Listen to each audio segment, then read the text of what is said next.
Gabriel walked into the basketball cap's peak before looking up.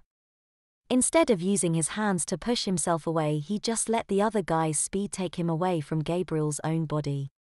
"Sorry, mate," the Australian accent said. "It's alright, I wasn't watching." Gabriel trailed off as the Australian whipped off his cap and turned to face him. "What are you doing?" "Letting you hear my singing voice," the sandy-haired, shaggy-bearded youth said. He was about Gabriel's height and his intense blue eyes shone against Gabriel's dull hazel eyes. "The name's Shockwave.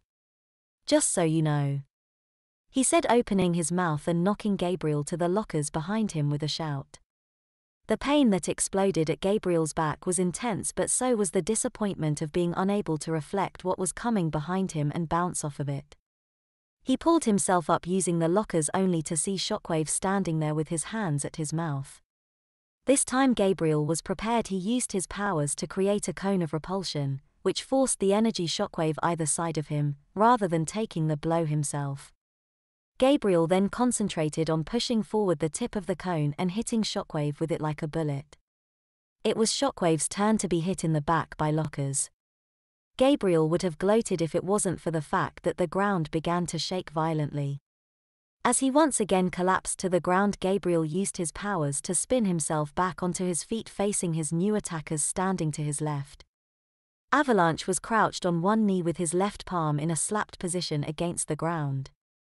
He raised himself very slowly from the ground, a feral grin on his face.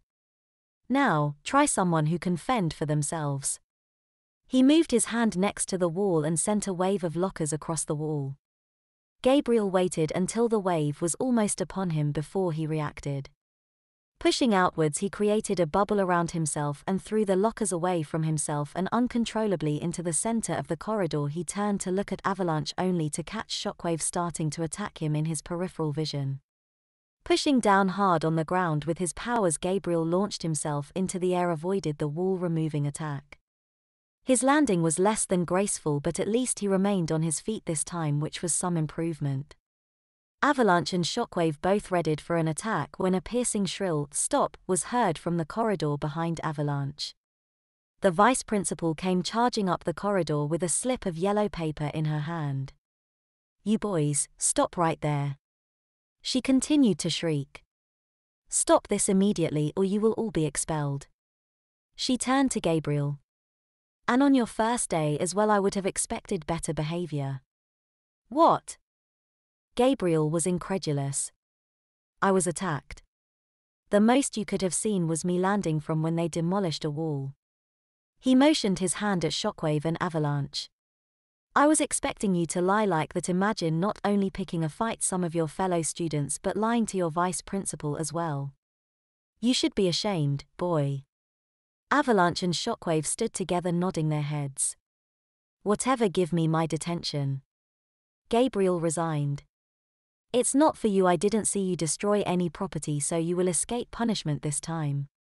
Gabriel just shrugged and turned towards the other X-Men who were running up the corridor after hearing the commotion. As they surveyed the wrecked lockers and the holes in the walls, Charlie could be heard to be laughing. "Welcome to the X-Men, mine friend, welcome to the X-Men." Fortunately for both Madeline and Gabriel, the rest of the day passed without incident until the final period of the day.